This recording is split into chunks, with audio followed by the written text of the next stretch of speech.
பேரவைத் தலைவர் அவர்களே, முதலமைச்சர் அவர்களே, எதிர்க்கட்சி தலைவர் அவர்களே, அமைச்சர் பெருமக்களே, சட்டமன்றத்திலே இருக்கும் அனைத்து சட்டமன்ற உறுப்பினர்களுக்கும் முதல் கண் எனது வணக்கங்களை தெரிவித்துக் கொள்கிறேன். 52 ஆண்டுகள் முடிந்து 53வது ஆண்டில் அடியெடுத்து வைக்கும் நமது முதல்வர் அவர்களுக்கு உங்கள் அண்ணன் கேப்டன் விஜயகாந்த் அவர்கள் சார்பாகவும் தேசிய முற்போக்கு திராவிட கழகத்தின் சார்பாகவும் எங்களுடைய மனப்பூர்வமான பிறந்த நாள் வாழ்த்துக்களை இந்த அவையிலே தெரிவித்துக் கொள்கிறேன். இன்றைக்கு நாம சட்டசபையில பேசுகின்ற உரை ஒன்று மேகதாது அணை பற்றியும் ஆளுநருடைய உரையை பற்றியுமான டிஸ்கஷன். சற்றேறக்குரிய 1.5 மணி நேரமா ஒரே டாபிக் தான் இங்க போயிட்டு இருக்கு. அந்த வாய்ப்பு அனைத்து சட்டமன்ற உறுப்பினர்களுக்கும் சமமாக வழங்கப்பட வேண்டும் என்ற வேண்டுகோளை பேரவைத் தலைவருக்கு நான் வைக்கிறேன். நிறைய பேருக்கு வாய்ப்பு கிடைக்குது, நிறைய பேருக்கு வாய்ப்பே கிடைக்காமையே போயிடுது. இது சட்டமன்றம், எல்லாருக்கும் ஈக்குவாலிட்டி, எல்லாருக்குமே வாய்ப்பு தரணும் பேசுறதுக்கு. அது நீங்க அவைத்தலைவர் அவர்கள் நீங்க அதை பார்த்துக்கோங்க. அதுக்கு அடுத்தது அன்று ஆளுநர் உரை, அது தமிழ்தாய் வாழ்த்தோடு ஆரம்பிக்கப்பட்டதை தேசிய முற்போக்கு திராவிட கழகம் மனப்பூர்வமாக அதை வரவேற்கிறோம். அதே போல ஆளுநர் உரை அன்றைக்கு ஆளும் கட்சியின் உரையாக இருந்தது என்பதை யாரும் மறுக்க முடியாது. ஒரு ஸ்போக்ஸ் பர்சன் மாதிரி ஆளுங்கட்சியை பற்றி மட்டுமே அவருடைய உரை இருந்தது. நமது தமிழ் மொழி தாய்மொழி, நம்மளுடைய அன்னை தமிழ் அன்னை. அந்த தமிழ் மொழியை நாம் சொல்றது செந்தமிழ் அப்படின்னு சொல்லுவோம். அதை நாம் கேட்கும்போது அது நம் காதுல தேன் பாய்ந்ததாக தான் நம்ம எல்லாரும் சொல்வோம். ஆனால் அன்றைக்கு ஆளுநர் உரையில் 37 நிமிடங்கள் அவர் பேசியதாக ஒரு குறிப்பு இருக்கு.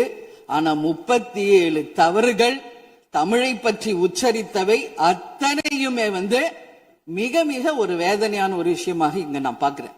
நம்மளுடைய தலைவர்கள், அறிஞர் அண்ணாவாகட்டும், கலைஞராகட்டும், ஐயா காமராஜர் ஆகட்டும், அனைத்து பெருந்தலைவர்கள், அதே போல வேலு நாச்சியார், இது போன்ற அவர் ஒவ்வொரு பேரை சொல்லும் பொழுதும் முற்றிலுமாக அவருடைய உரையில அத்தனை பிழைகள் அன்றைக்கு இருந்தது. உறுப்பினர் உட்காருங்க. உட்காருமா? உட்காருங்க, நான் பேசுறேன். உட்காரு. இல்ல உட்காருங்க ப்ளீஸ். மாண்புமிகு உறுப்பினர் ஆளுநர் உரை மீது சொல்லுகிற போது தமிழ் உச்சரிப்பு பற்றி அவர் குறிப்பிட்டார்கள். வேறு மாநிலத்தை சேர்ந்த ஒரு ஆளுநர்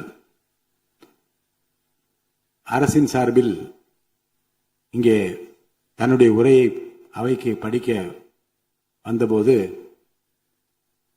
புதிதாக தமிழகத்தில் வந்திருக்கிற வேறு மாநிலத்தை சேர்ந்த நம்முடைய ஆளுநர் முதலில் எல்லா தலைவருடைய பெயரையும் உச்சரிக்க முயன்றதை நாம் முதல்ல பாராட்ட கற்றுக்கொள்ள வேண்டும்.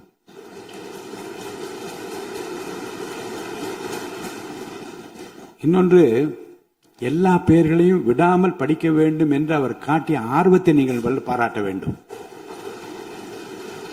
இன்னொன்று நான் உங்களுக்கு சொல்லுகிறேன், தமிழை கற்றுக்கொள்ள வேண்டும் என்பதில் நம்முடைய மாண்புமிகு ஆளுநர் அவர்கள் ரொம்ப அக்கறையாக இருக்கின்றார் என்பதை நான் அவரை நேரிலே சென்று ஆளுநர் உரைக்கு உரையாற்ற நீங்கள் வர வேண்டும் என்று அழைப்பு விடுக்க சென்றபோது தமிழ்நாட்டில் இருக்கக்கூடிய வரலாற்று சிலவற்றை நான் படித்துக் கொண்டிருக்கிறேன் ஆங்கிலத்தில். அதில் சுதந்திர போராட்டத்தில் இவ்வளவு பெரிய வீரர்கள், இவ்வளவு பெரிய தியாகிகள் தமிழ்நாட்டில் இருக்கின்றார் என்பதை பார்த்து நான் ரொம்ப வியப்படைகிறேன் என்று சொன்னார்.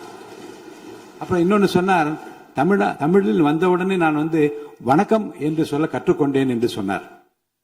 அப்புறம் நான் சொன்னேன், இன்னும் அதிகமாக கற்றுக்கொள்ளலாம், நல்லா இருக்கீங்களா என்று கேளுங்கள் அப்படி என்று சொன்னேன். ஆங்கிலத்தில் அதுக்கு நான் மொழிபெயர் சொன்னேன், நல்லா இருக்கீங்களா என்று ஆரம்பித்தார்.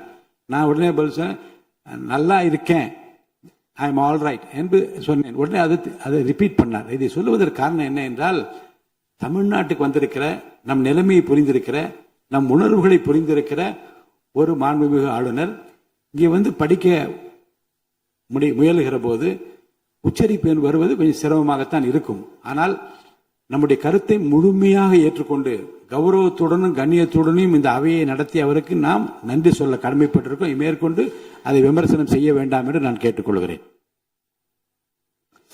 அதை நான் ஏற்றுக்கொள்கிறேன்.